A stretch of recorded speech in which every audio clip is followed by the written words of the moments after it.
Bonjour.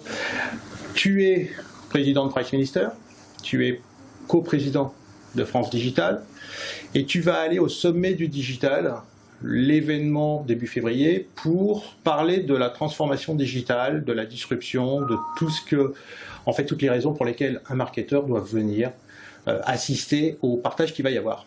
Qu'est-ce que tu vas vouloir porter comme message sur les tables rondes que tu vas animer?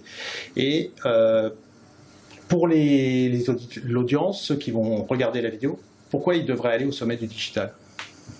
Alors moi, pourquoi je vais au sommet du digital? Déjà, c'est dans le titre, hein, le digital. Et c'est vrai qu'en tant que coprésident de France Digital, on essaie de s'associer à tous les événements importants parce qu'aujourd'hui, on est dans un moment important en gros, de la transformation numérique en France. Donc c'est la rencontre entre les acteurs du digital en tant que secteur, mais aussi la rencontre des acteurs du digital avec les autres secteurs, que ce soit la politique, l'économie en général, qui sont dans les missions de France Digital, qui consistent à accompagner la transformation numérique comme une véritable révolution. Et donc c'est le moment où on est confronté entre nous, on se mélange entre spécialistes. C'est ces moments-là où on a les meilleures idées pour accompagner les nouveaux modèles économiques, pouvoir opérer cette transformation le plus rapidement possible. Et c'est vrai que moi, ça fait 15 ans que je suis dans ce secteur, puisqu'on a lancé Price Minister, ce qui est mon autre casquette. Et donc, France Digital n'a que 3 ans, mais France Digital en a 15. Donc, il est vrai que j'ai besoin aussi, moi, de me renouveler à titre personnel. Donc, c'est aussi par la rencontre avec les autres que je trouve des nouvelles idées.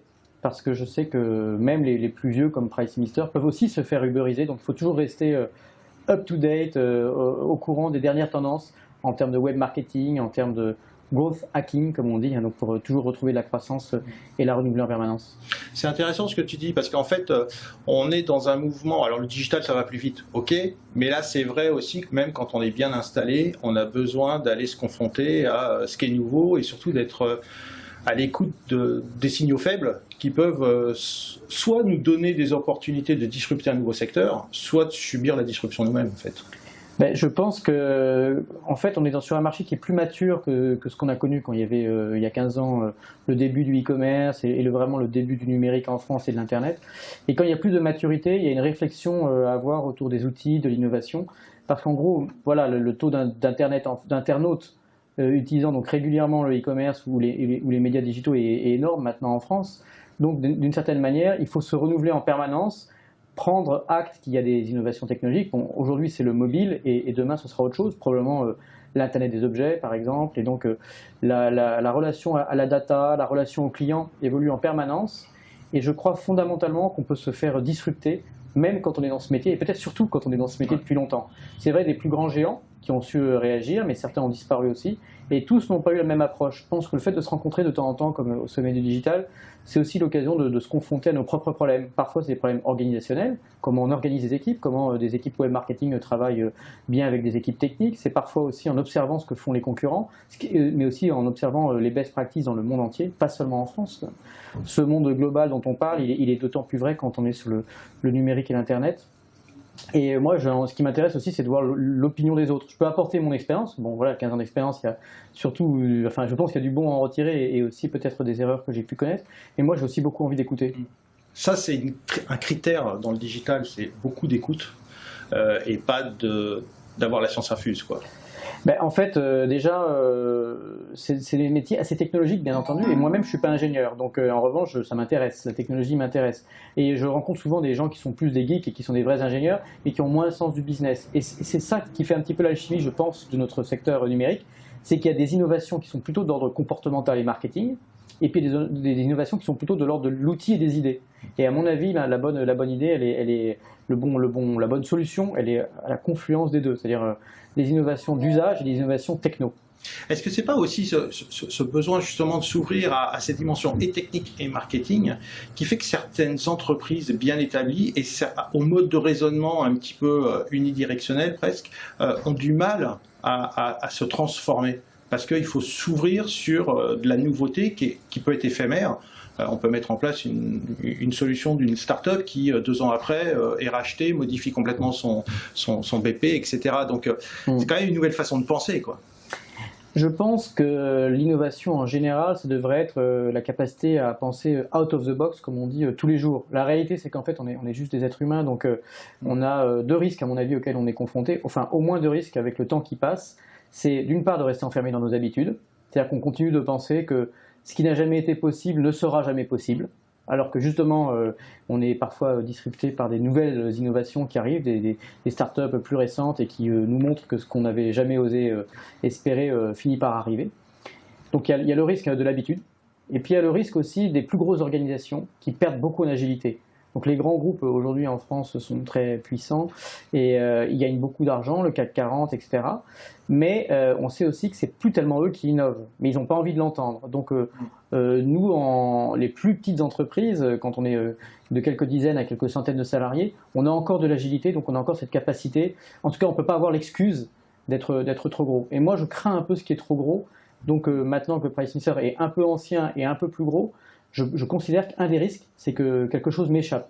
Moi, on a été dans les premiers à tester plein de nouvelles idées. Par exemple, on a été le premier client de Criteo. Ça a l'air de rien, mais au départ, il fallait prendre un peu le risque de partager des données avec un retargeter. Voilà.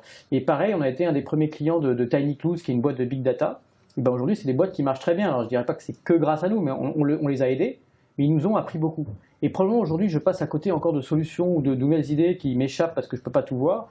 Et si je vois des homologues, patrons d'entreprise, directeurs marketing qui sont en train de tester de nouvelles idées, je pense qu'on va partager et que ce qui nous unit est plus fort que ce qui nous sépare. Il ne faut pas être non plus complètement niais, on est quand même des concurrents entre nous. Il y a sûrement des choses qu'on ne se dira pas, mais quand même, on est plutôt dans la volonté d'écrire ensemble une histoire qui est le développement de l'écosystème digital français. Tu as donné encore un point là assez digital, c'est le test and learn. Ouais. C'est essentiel. L'agilité dans nos métiers, c'est effectivement le principe même, c'est test and learn, try and fail. Bon, en fait, l'idée d'échouer, de tomber, mais de se relever, c'est spécifique à des modes d'organisation. C'est-à-dire qu'évidemment, c'est pas juste une vue de l'esprit, tout le monde a envie de l'être et les grands groupes ont envie de l'entendre. Et ils ont envie de penser qu'ils sont agiles. La réalité, c'est que ça demande quand même une organisation. C'est-à-dire qu'il y a une organisation qui accepte l'échec et qui, du coup, valorise parfois même l'échec en disant que voilà, peut-être que ceux qui n'ont jamais connu d'échec, c'est qu'ils n'ont jamais rien fait. Et ça, on le connaît bien. Mais dans une petite entreprise, on ne peut pas se permettre. Si on ne fait jamais rien, ça se finit par se savoir. On ne peut pas rester caché derrière son écran ou derrière son ordinateur. Donc du même coup, tout le monde est obligé, et nous on essaie de le faire aussi chez Price Minister, d'essayer des choses et puis après de communiquer sur ce qui a été fait, y compris en réunion générale devant l'ensemble des employés. Et puis même à l'extérieur. Communiquer à l'extérieur, raconter, partager, c'est aussi un élément de cette nouvelle culture digitale. Oui, en fait je crois qu'on continue, même si maintenant l'Internet est un petit peu plus ancien, on continue d'écrire quelque chose de nouveau. La nouvelle économie, etc. Bon, c'est aujourd'hui l'économie collaborative, l'économie des messageries sociales et instantanées et des réseaux sociaux et du mobile, etc. C'est à chaque année, moi j'ai l'impression de faire un nouveau métier et comme on écrit ensemble une nouvelle page, par définition on explore des chemins qui n'ont pas été explorés. Donc si on accepte de donner quelques feedbacks sur ce qu'on a essayé, on sait aussi qu'on en recevra par ailleurs. Et donc, il est vrai qu'on nous dit souvent que les internautes et le milieu de la start-up et de la Silicon Valley, c'est l'ultralibéralisme avec une concurrence effrénée et féroce, c'est un peu vrai. D'un autre côté aussi, il y a vraiment la conscience que je disais tout à l'heure, c'est que ce qui nous unit est plus fort que ce qui nous partage. Et donc, ce qui nous unit, c'est aussi le fait de partager des recettes, des best practices et de se dire, voilà, si toi tu as essayé telle chose, et ça peut être parfois du SEO, parfois du SEM, parfois du CRM, parfois du retargeting, ça. Tous ces mots un peu barbares et franglais, en fait, derrière, il y a des concepts et il y a des façons de gérer l'interaction avec nos clients, notamment à travers les données personnelles, les datas, le ciblage, etc. Est-ce que c'est aussi un message que tu souhaites faire passer ou que tu fais passer à travers France Digital ? France Digital, il y a une partie très politique parce qu'on a des enjeux majeurs qui arrivent là. Il y a également ce partage de nouvelles façons de penser qui est un message à faire passer. Je crois que ce qu'on essaie de faire avec France Digital, c'est de faire grossir ensemble l'écosystème, ce qui revient un peu à ce que je disais tout à l'heure, à savoir qu'on essaie de faire travailler ensemble des gens qui sont concurrents ou qui ne sont pas toujours d'accord entre eux. Par exemple, les investisseurs et les entrepreneurs, parfois, ils négocient durement quand il s'agit de se financer, mais d'un autre côté, ils partagent un intérêt commun qui est de faire grossir les startups, de les rendre plus internationales, plus globales, de créer plus d'emplois et au final aussi de gagner plus d'argent ensemble, donc d'avoir des intérêts alignés. Mais pour que ça marche, nous, on a choisi un slogan avec France Digital qui rejoint bien ce qu'on se dit là et qui, je pense, pourrait résumer les échanges qui auront lieu lors des sommets du digital, c'est « Jouons collectif ». jouons collectif, c'est quand on considère que l'ensemble est un grand terrain de jeu en commun. Donc on est plusieurs équipes, mais toutes ces équipes-là, elles sont la maison France en quelque sorte, hein, vis-à-vis d'un univers numérique qui est complètement mondial. Et la maison France ensemble, elle grossit en influençant le gouvernement, ce qui est la partie lobbying, en travaillant ensemble, ce qui est la partie networking, et puis c'est aussi parfois par des échanges informels, des réunions plus ponctuelles qu'on fait avec France Digital, juste les directeurs marketing entre eux, ou juste les directeurs techniques entre eux, pour que des gens qui se ressemblent sur un secteur qui partage les mêmes compétences puissent s'échanger sans tabou. Et du coup, alors, en l'occurrence sans caméra, puissent vraiment se parler ouvertement. Et il y a des directeurs justement du CAC 40, directeurs marketing du CAC 40 ou des 100 plus grosses entreprises qui viennent apprendre à jouer collectif, c'est-à-dire comment les gros peuvent aider les petits. Alors en France, on a beaucoup de très grands groupes qui sont puissants, qui ont beaucoup d'argent et qui sont souvent un peu en retard dans la transformation numérique. C'est vrai que la transformation numérique, on en parle beaucoup ces derniers mois, ces dernières années, comme une marotte, et c'est très haut dans le gouvernement, parce qu'il y a des projets de loi Le Maire, des projets de loi Macron, enfin, en gros, beaucoup de ministres, et puis y compris dans l'opposition, parlent de la transformation numérique. La transformation numérique, elle touche aussi bien les partis politiques, les syndicats, que les organisations publiques et privées. Et donc, France Digital a une oreille très, je dirais, attentive, du coup, de la part de toutes ces organisations, y compris des grands groupes.